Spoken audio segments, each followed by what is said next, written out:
You're listening to the Canned Air Podcast, your sidekick in the quest for knowledge, power, and entertainment. So strap yourselves in and prepare for victory!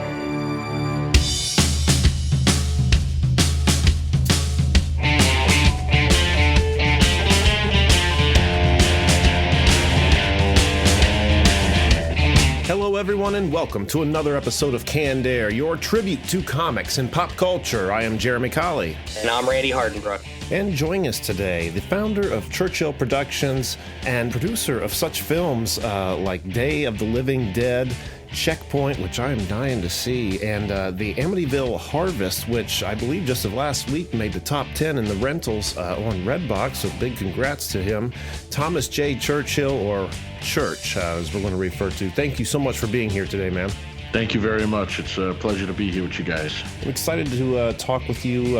Your career looks very interesting here, especially I'm very curious to hear more details about how you got into making movies. But before we do that, don't forget to find us on Twitter at CannedAirPod and on Instagram at Canned_Air. And if you like what we're doing, want to show your support, head over to our website, CannedAirPodcast.com, and there's a link to our Patreon page. And there's also a link to our merch page. Both ways you can support us and get something back in return. Randy, what else am I forgetting? So if you're sitting around not doing much on a Tuesday night around 9 p.m. Eastern, hop on Facebook, Twitch, or YouTube and check out Jack and I play some Jackbox games. Join us, win some prizes, have some fun. All right. And with that behind us, let's just get our attention turned right over to Church here. Man, I want to thank you again so much for being here with us tonight. I am always in awe of people who have a job like you do. Someone who can, take a story and just, make the magic happen to bring it to life. And looking at your IMDb, it looks like this is a passion or a dream of yours you've had since you were very, very young. Can you elaborate a little bit on that? Yes. It's been a great ride. This was something I've been wanting to do since I was about 7 years old, probably even earlier than that. But I do remember at 7, I really wanted to get into that movie screen. Two of the films that kind of made me want to get into those screens was a film called King Kong and a little independent film called Star Wars. All that little thing. Yeah. And, I started off in the business of being an actor. I wanted to be I love doing make-believe things and playing make-believe with my friends and family. And I always wanted to be an actor. But it wasn't until about 10 years later, when I was 17, I decided to build, I guess that's originally where it started. I got to convince my dad to get me a video camera, and I made my first movie. But I only made the movie to showcase my talents as an actor.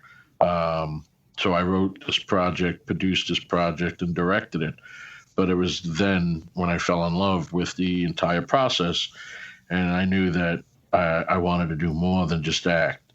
I wanted to tell the stories. I figured, when you're doing something visual like that, that is the closest thing for someone to get inside your mind as a writer. Sure. And I loved watching everything come into fruition, and it was just been a passion to follow that along the way, and takes me to where we are today. I'm still doing it, and I feel blessed and I'm grateful. Yeah, what an amazing job, and amazing dream as well. Now, I need to backtrack a little bit here. You mentioned the video camera that you got in high school. I believe it was high school, correct? Yep. And this film you spoke about on IMDb, it looks like it was called Warmaster. Can you go into any details on this film you made? Sure. I convinced my dad to get me this video camera. I was just doing this, I was part of the thing called the New York Showcase Company, which was, for acting, and I wrote a few skits and performed it and did a different version of A Christmas Carol.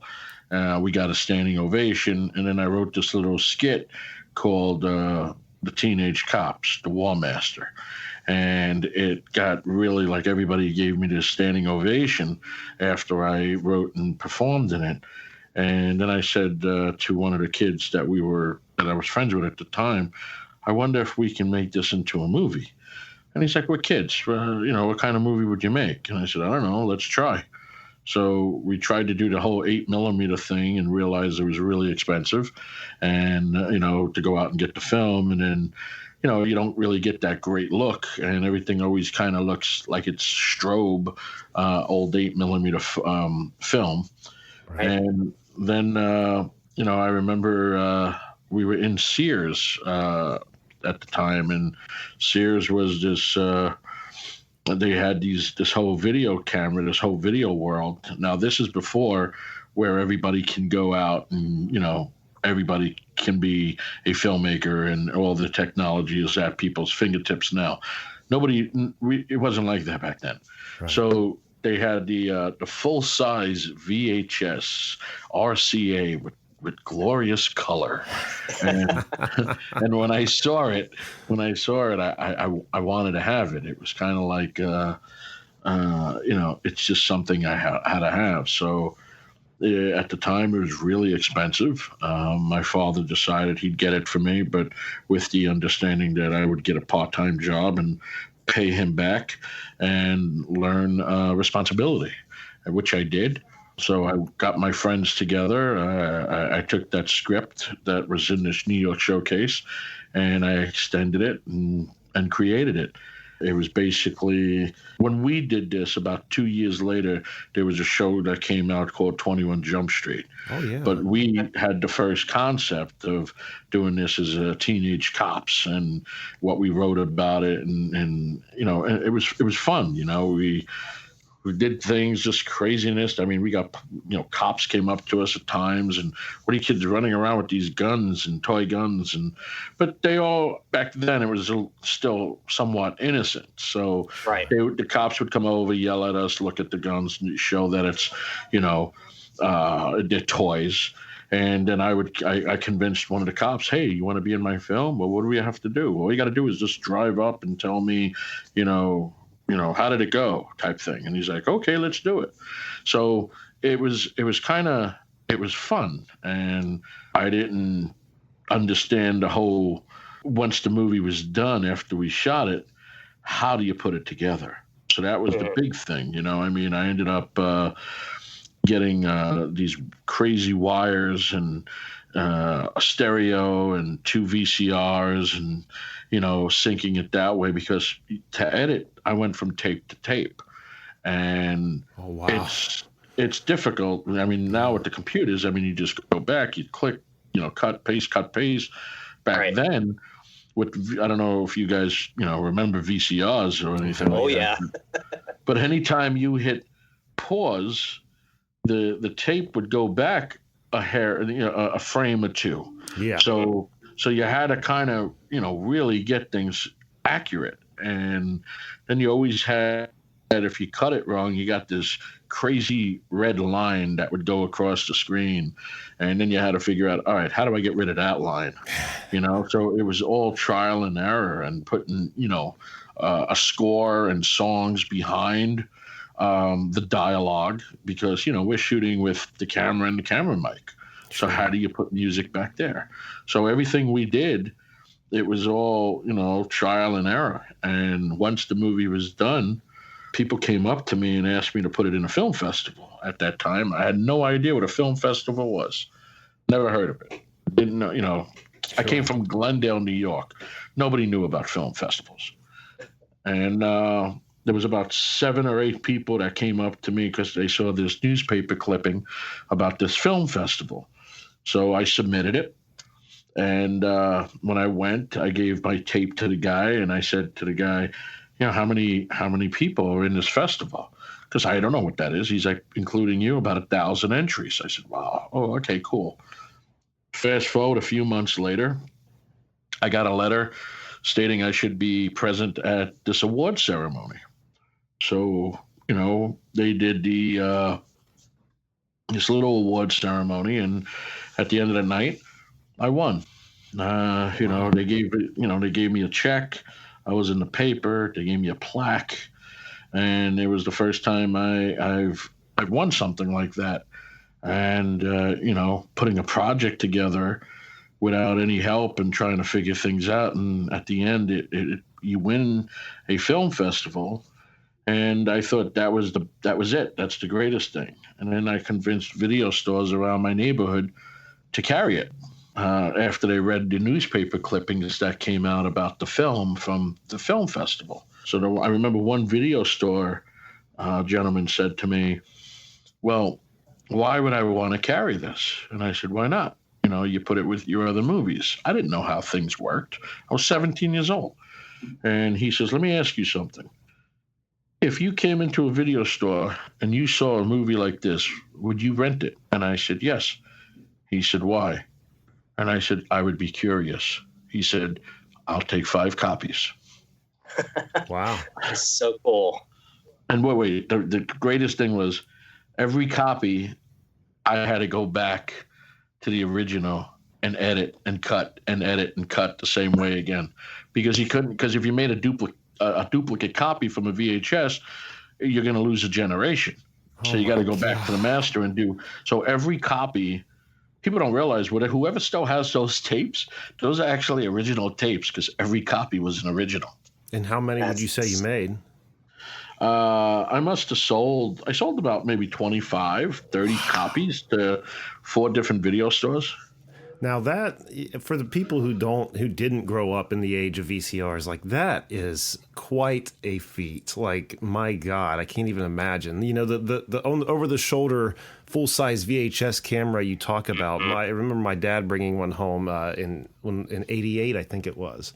And that was strictly forbidden. We were not allowed to put our fingers on that thing. But oh yeah. As we got older, I would use it for little film projects around the house. I mean, I never followed through like you did, Church. But I remember one I did was like a claymation thing. I just had a big bunch of clay there, made a couple characters, wanted to make them fight. And the hardest part was because, when you hit record on that, it doesn't just immediately start recording. You have to give it, 2 or 3 seconds. So I would hit record and start counting out loud, go watch the tape, see where I would come in, and then, hit the button, count that loud, and then turn it off right again, just so I get a split second. And it was labor intensive. Mm-hmm, mm-hmm. My hat goes off to you. I can't imagine 25 original edits. Jesus. And the funny part is, I had to create a box. So I had these white clamshell blank boxes that I bought. I had to get typed all the labels up with a marker. I created like the spine of the VHS box. And then I went out and got a bunch of photos, and I stuck, each one has an original photo in it from like a mock poster. But nothing was ever like now. Everything's Photoshop. I can create that and just slide it in a VHS sleeve, and boom, you're done. Right, but each one was put together, for that particular tape. And I mean, it's been it was fun. It was crazy. The cool thing about the VHS camera, the one that I had, it was the next one up, because the first VHS cameras that came out, it was on your shoulder. Half of it was on your shoulder, and then the other half was in a pouch that looked like a little carrying VCR that you would carry, and that would hang from your shoulder. Mm-hmm. So my camera that I bought, it was all the first time. It was all packed together, where you hit the button, the side of it open, and you put your full size VHS tape in there, and then you close it, and it was RCA, glorious color. That's all I kept remembering, the damn commercials that I had. So and that was it, and it came with a little credit block inside. You can kind of no, I'm sorry, mine didn't come with the credits.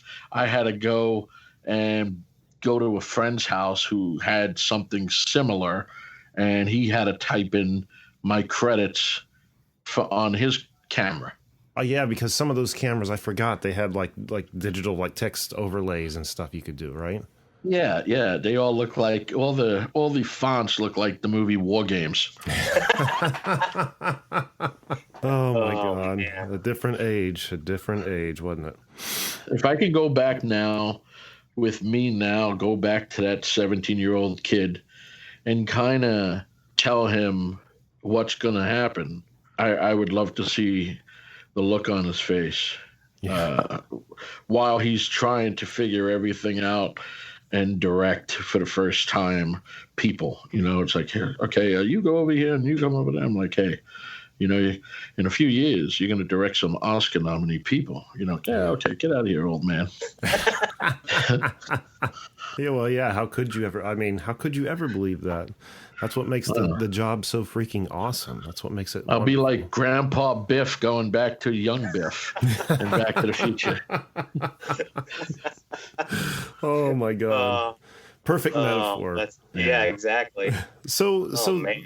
Then where do you go exactly from, making movies in high school, I guess after graduation? How do you get into the, Hollywood business, I guess? There was a long road.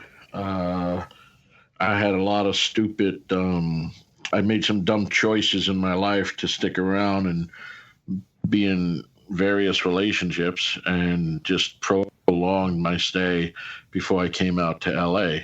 So I made that movie at 17. The following year, they had another film festival, same company. I submitted that again. I made another movie, and I won again, but I won, I think, second prize. Then there was another one right after that. So I was making a movie a year with, back in the day when I was a kid. And I put all these, I call them the neighborhood films. I put them all out into these video stores. And at one point, I felt like I'm ready, but I wasn't really ready. So I made another 3 more movies in the neighborhood, and they were bigger, bigger budgets and stuff like that I ended up putting my 401k plan in, because now I'm not a kid anymore. Now I'm like, I'm a young man, right, and had a real job. And, I've done jobs. That's how I realized that what I wanted to do, I felt like it was for me, because I had jobs that I enjoyed all the experience that I had across the board, but I've done things that people will make a full career out of, from carpentry to painting to working for Boar's Head to working in a pharmaceutical company for X amount of years, being an operations manager and operations director, and just, living the 9 to 5, had about 150 people reporting to me. And then I made movies still on the side, on the weekends, at night, or holidays, on my vacation, whatever I could, I was always doing it. And then I realized I was in this relationship that was just completely toxic. And but I spent 11 years in it and not realizing that it was just toxic every year. And there was an opportunity for me to see the light. So I decided to leave it and take an opportunity and follow the opportunity that was presented to me.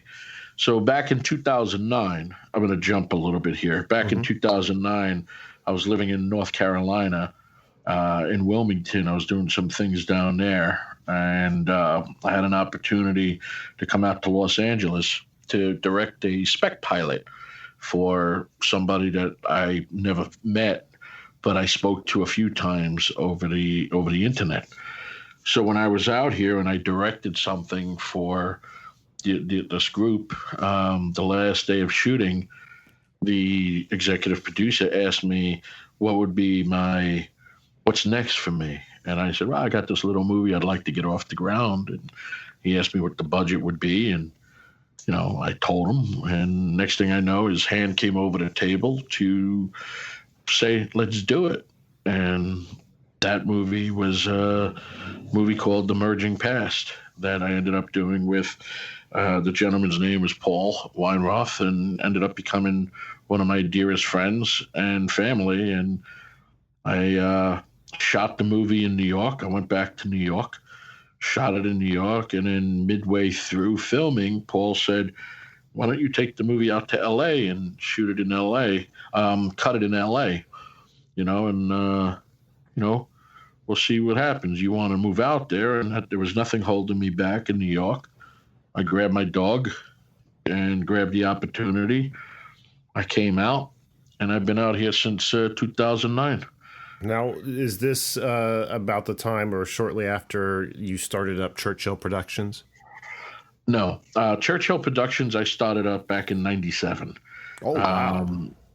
It was that's after been like the ongoing production name for everything you've done. Yeah, it's a play on my name. It's only, my name is spelled like Winston Churchill, but my company is the 3 words. It's Churchill Productions, because it comes from when I was a kid, and me and my brother, one of my brothers, we went to school together. He was 5 years older than me. Well, he's still 5 years older than me. That never changes. And he was always called Big Church on the Hill. His friends would call him, "Hey, Big Church on the Hill, Little Church on the Hill," and then that always stuck with me, being the Little Church on the Hill. And I wanted to do, my first logo was this church I created on a hill with the sun going up.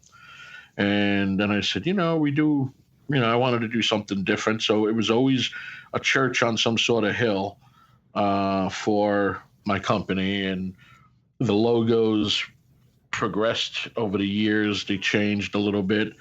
And we have a great logo now that I'm very happy with. Just, as you evolve, the logo should evolve as well. Sure. Now, there's a few movies here that we need to talk about Sure. from your IMDb page that you have a production credit on. First of which being Amityville Harvest, which we just mentioned at the top of the episode, and to my knowledge was in the top 10 rentals last week around Halloween. So again, congrats to you on that. Thank you. That's one of our latest films. It's a film I've wrote, produced, and directed.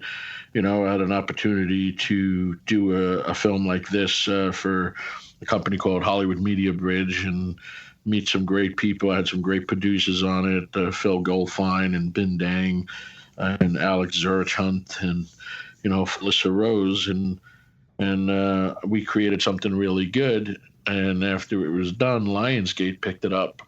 And nice. I was very, very, it's my first studio film. So it's like 360, a kid from New York with a dream to come out and make movies. And then next thing you know, you got a Lionsgate logo in front of your film. It's just, I can't explain the feeling. I'm so humbled and grateful of what I got. It's got to be surreal. I mean, it sure you is. don't work a day in your life if you're doing what you love, and that's what you've made happen. So that's amazing, man.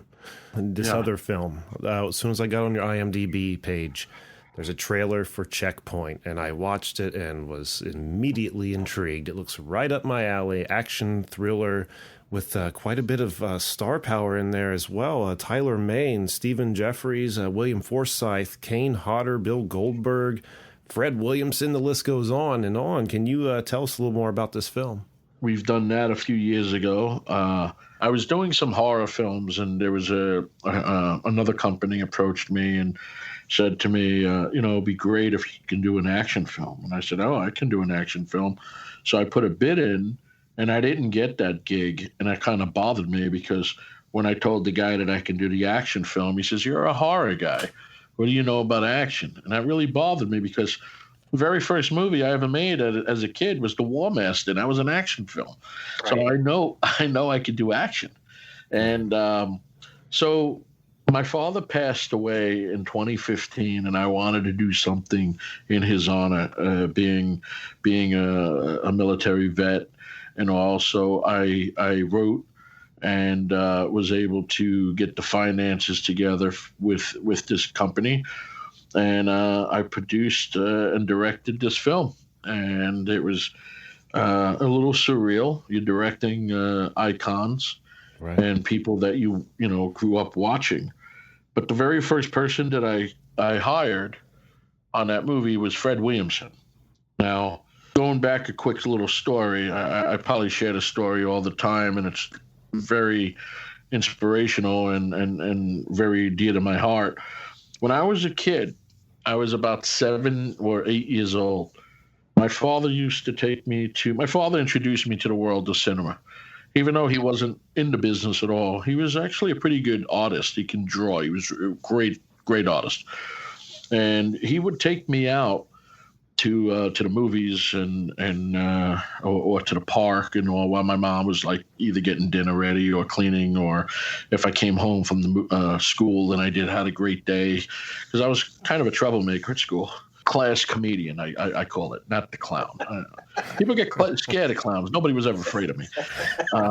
So I remember my father used to take me to horror films and action films, and he used to cover my eyes on all the violent or the nude scenes and all, but your ears, are listening to what's going on the screen, and it would just 10 times more. It would make your brain explode, because you're hearing stuff that is just magnifying everything that was really on the screen. So that used to scare me as a kid, for horror, because I was like, oh my God, I'm scared.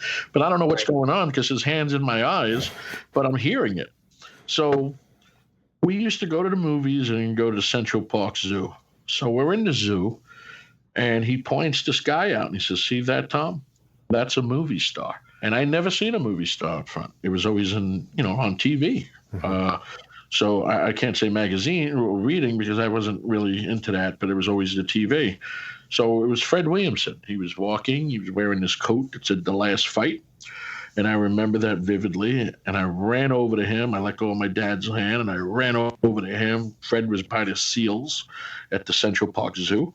I tugged on his elbow, and I said, hey, Mr. Williamson, my name is Thomas Churchill. I want to be an actor just like you. And I remember him saying, hey, little man, where did you come from? And my father came over. They started talking. As a kid, you get bored. You look at the seals now because, hey, I already said what I had to say to the guy. So fast forward, I'm privileged to do some conventions and, do a lot of signings for people, which are still surreal for me. And Fred was at a few of these conventions, but I never went over to him because that's my childhood.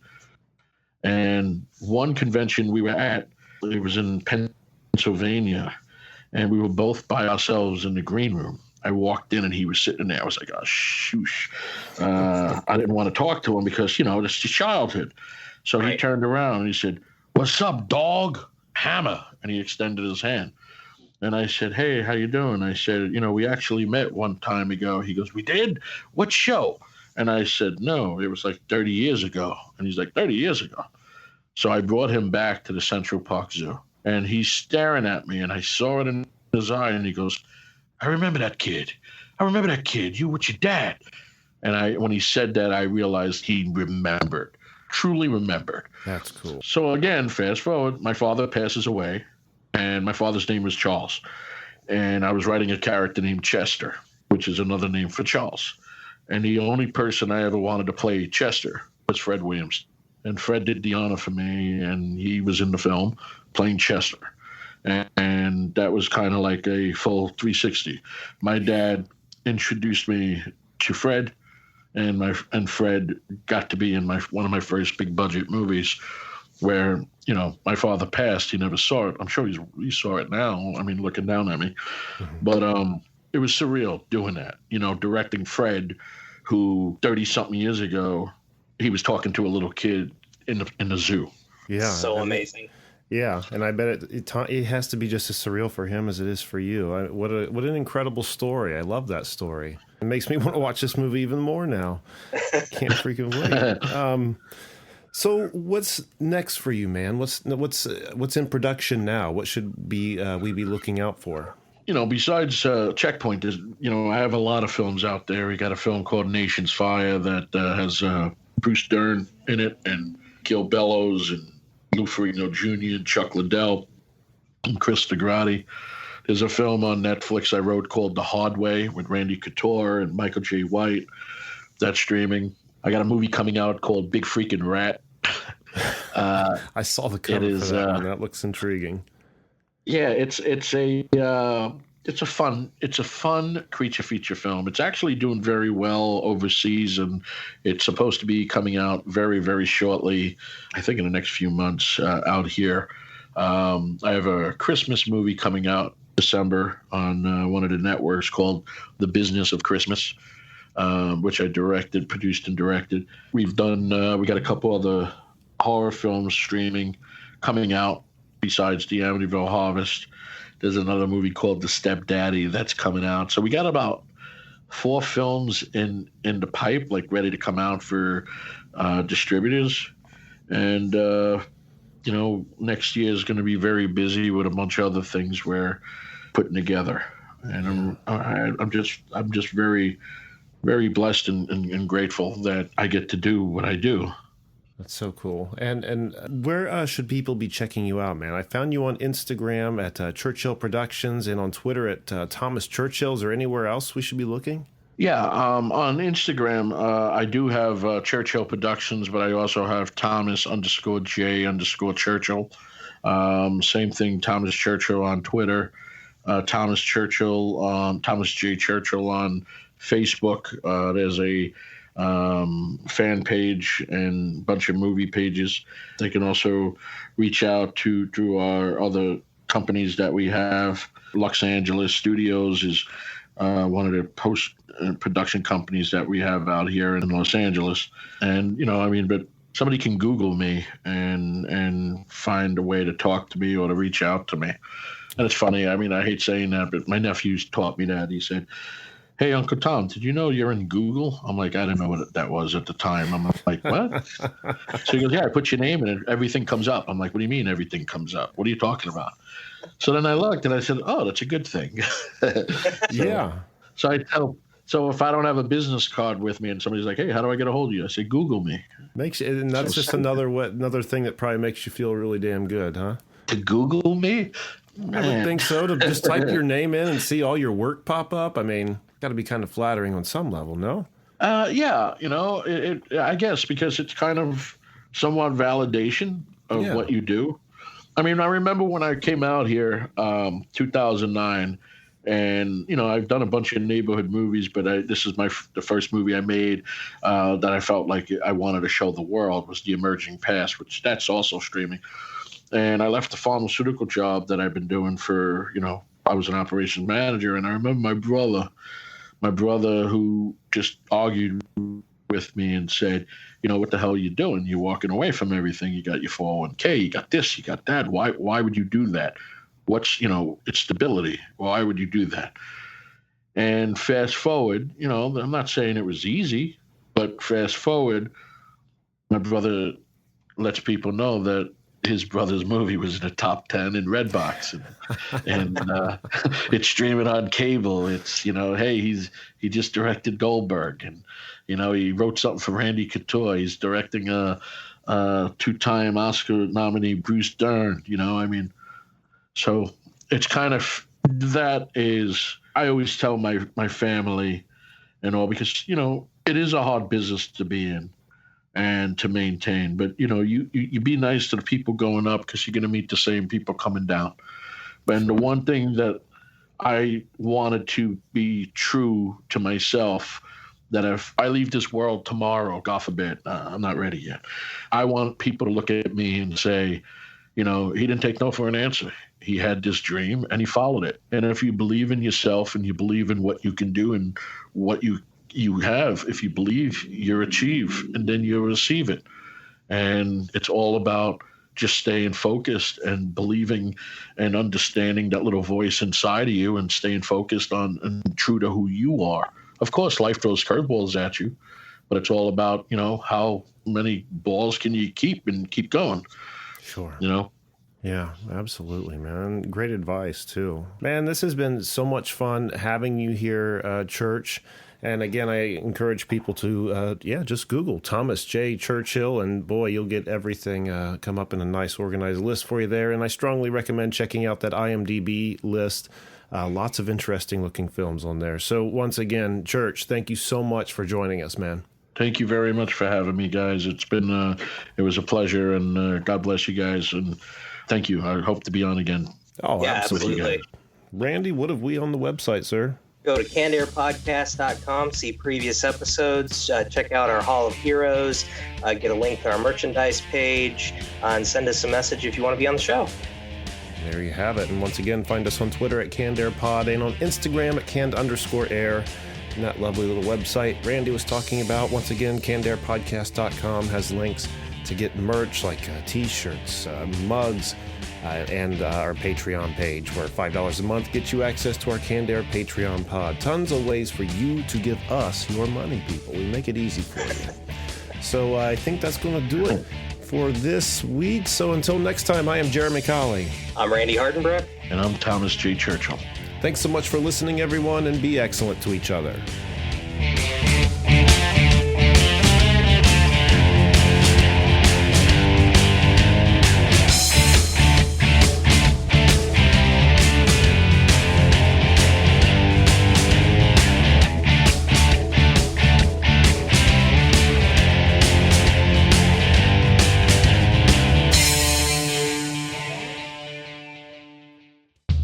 This has been a Canned Air production.